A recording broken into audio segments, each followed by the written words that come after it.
Ronald Reagan, 1982. He'd only been in office 2 years. His first midterm, Republicans lost 26 House seats and gained 0 seats in the Senate. Since 1914, look at this. The president's own party has only picked up seats 3 times during the midterms. 3 times in over 100 years.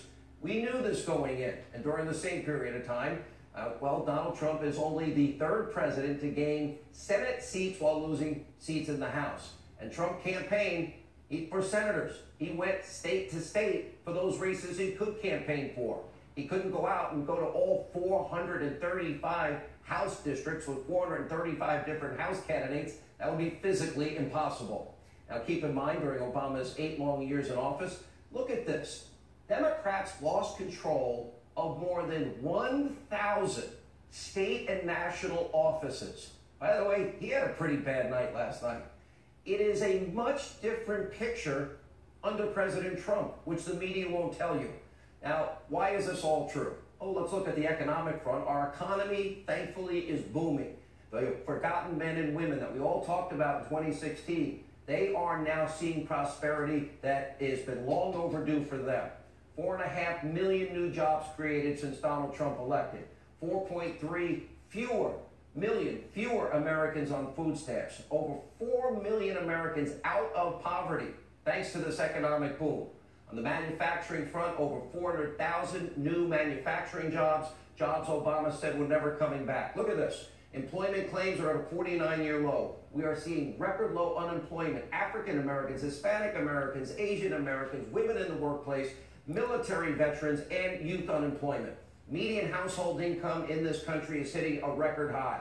We saw 4.2% GDP growth in the second quarter, 3.5% in the most recent third quarter. This all comes as President Trump slashed regulations, promise made, kept, after he signed the single biggest middle-class tax cut in history, another promise that he made that's kept. You're not likely to see any of these statistics on television on any so-called news channel. On those networks, people were actively rooting for the blue wave that became a little trickle, a little drizzle. And in the lead up to the election, they were actually vilifying. They went insane in the days leading up to yesterday. All things Trump, nonstop. And a last-ditch effort to bolster their friends in the Democratic Party. They are literally an extension of all things liberal, socialist Democrats, and they are like state-run Democratic media. Take a look.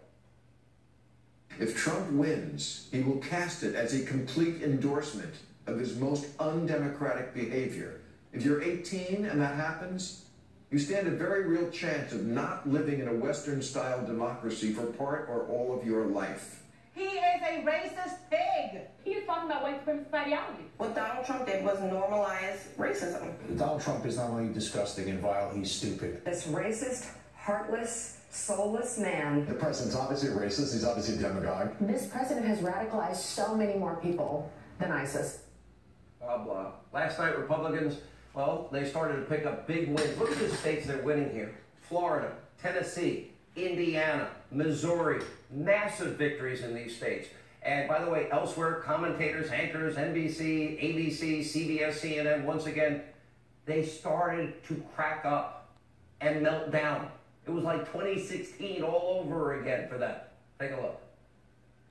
Tonight, there was some hope that the Democrats would have a wave election. It's not going to be a wave election. We can tell that there is not a blue wave forming. There is not a blue tsunami that's going to repudiate Donald Trump across the country. When you look at what's going on here tonight, this is not a blue wave. This is not a wave that is knocking out all sorts of Republican incumbents. It just has to be said, the Democrats are having, so far, a lot of vote to come in, a disappointing night.